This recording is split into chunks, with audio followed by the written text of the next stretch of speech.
नमस्कार, आप देख रहे हैं खबर 100। में हूं आपके साथ राहुल मौर्य। आइए रुख करते हैं इस वक्त की बड़ी खबरों पर, लेकिन उससे पहले एक नजर हेडलाइंस की ओर। उज्जैन के चरक अस्पताल की लापरवाही, पीलिया से ग्रसित 8 दिन का बच्चा जमीन पर पड़ा मिला, कलेक्टर ने दिए जांच के आदेश। अलीराजपुर में कृषि विभाग की बड़ी कार्यवाही, नकली बीज के 1380 पैकेट किए जब्त, 3 दुकानों के मालिक पर एफआईआर दर्ज। इंदौर की मंडी में प्याज का कारोबार हुआ शुरू, कलेक्टर मनीष सिंह ने किया निरीक्षण, व्यापारी और हम्माल संघ को दिए सख्त निर्देश।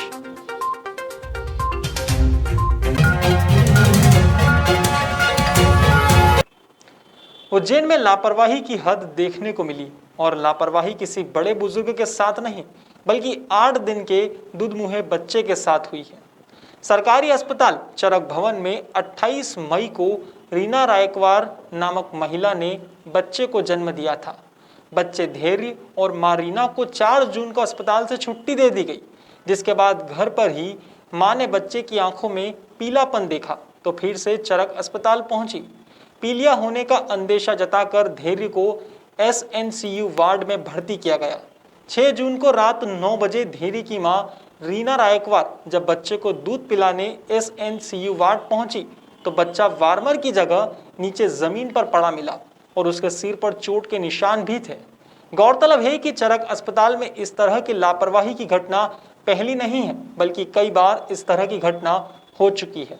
लेकिन अब यह मामला काफी गंभीर हो गया है और साथ ही उज्जैन कलेक्टर आशीष सिंह ने भी इस मामले में जांच के आदेश दिए हैं।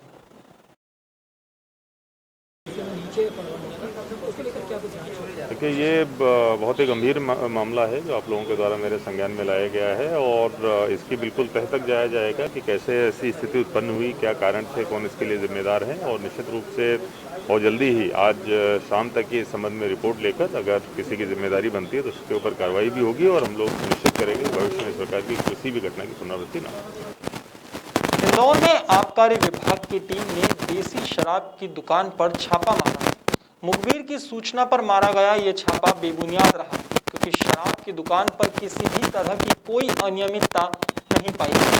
दरअसल इंदौर के समीप मांगलिया स्थित देसी शराब की दुकान पर उस समय हड़कंप मच गया जब आबकारी विभाग और पुलिस ने अचानक छापा मारा। मुखबिर की सूचना के अनुसार देसी शराब की दुकान पर भारी मात्रा में अंग्रेजी शराब के बॉक्स भरे हुए थे, लेकिन जब इन बॉक्स की जांच की गई तो अंग्रेजी शराब तो नहीं, लेकिन हाँ, देसी शराब जरूर पाई गई। अब इसे लेकर पुलिस पूछताछ कर रही है।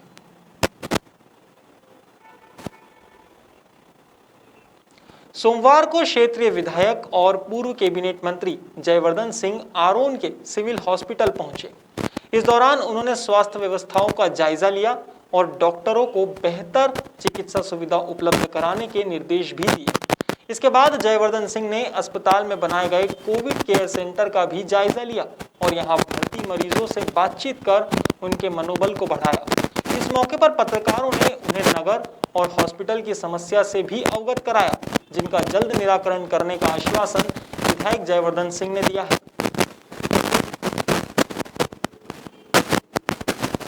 कोरोना से बचने के लिए जरूरी है वैक्सीन और यही बात सरकार भी सभी को समझा रही है। अब इसी बीच राजगढ़ की सुठालिया तहसील के प्राथमिक स्वास्थ्य केंद्र लखनवास में टीकाकरण को लेकर उत्साह देखा गया है।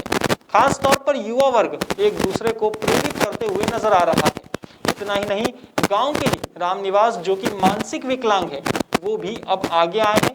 रामनिवास ने टीकाकरण में हिस्सा लिया और उत्साहित होकर खुद भी टीकाकरण कराया। साथ ही रोजाना ग्रामीणों को टीकाकरण के लिए प्रेरित कर रहे हैं। अलीराजपुर की भाबरा तहसील में कृषि विभाग की बड़ी कार्यवाही देखने को मिली है। यहां शिकायतकर्ता रंजीत के आवेदन को संज्ञान में लेते हुए और नकली बीज की गंभीरता को समझते हुए विभाग के अधिकारियों ने 3 दुकानों पर छापे मारे। अधिकारियों ने पाटीदार एग्रो, द्वारकाधीश एग्रो और गुजराती एग्रो पर छापामार कार्यवाही करते हुए नकली बीज के 1380 पैकेट जब्त किए हैं और कार्यवाही को जारी रखा है। साथ ही तीनों दुकानों के मालिकों पर एफआईआर भी दर्ज की है।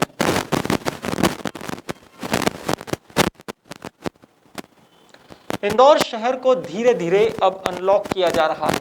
इसी कड़ी में मंगलवार से चोइत्रा कारोबार भी शुरू हो गया है। इस दौरान कलेक्टर मनीष सिंह ने भी चोइत्रा मंडी का दौरा किया। यहाँ उन्होंने व्यापारी सहित हम्माल संघ को सख्त निर्देश दिए हैं कि मंडी में आने वाले सभी के लिए वैक्सीन अनिवार्य है। इसके लिए व्यापारी, हम्माल और कर्मचारियों को आगामी 3 दिनों में वैक्सीन लगवाना होगी और उसके प्रमाण पत्र के साथ ही मंडी में एंट्री मिलेगी।